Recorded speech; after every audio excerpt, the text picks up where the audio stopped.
আরে সন্তান, মা বাবার সাথে গরম মেজাজে কথা বলিও না রে সন্তান।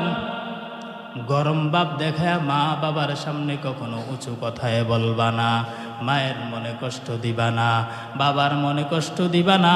আল্লাহ বলেন বান্দা কওলান কারিমা, কওলান কারিমা, আয় কওলান জামিলা, আয় কওলান লাইয়িনান লাতিফা, আয় লাইয়িনান সাহলা।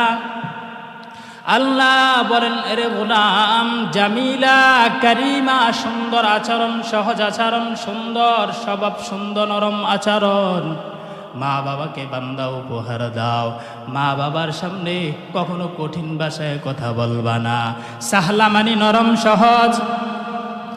গ্রামে অঞ্চলে তোমার মা তোমার বাবা থাকে, তুমি শহরে থাকো, পড়ালেখা করে ভালো ডিগ্রি অর্জন করেছ রে সন্তান। তোমার মা বাংলা সাহিত্য ভাষা জানে না, তোমার বাবাও বাংলা ভালোভাবে বলতে পারে না। এরে সন্তান, তুমি সাহিত্য ভাষায় কথা না বলে গ্রামের অঞ্চলে তোমার মা তোমার বাবা যেই ভাষায় কথা বলে, যেই ভাষায় কথা বললে বুঝে, সেভাবেই কথা বলার নামেই হলো কারিমা। মা বাবা যদি তোমার এক বেলা খানা দেয়, সন্তান তুমি মা বাবাকে 2 বেলা খানা দাও। মা বাবা যদি তোমার 2 বেলা খানা দেয়, সন্তান তুমি মা বাবাকে 3 বেলা খানা দাও। মা বাবা যদি তোমার 3 বেলা খানা দেয়, সন্তান তুমি বেশি বেশি খানা দাও। মাঝে মাঝে আঙ্গুর বেদানা কিনিয়া দাও।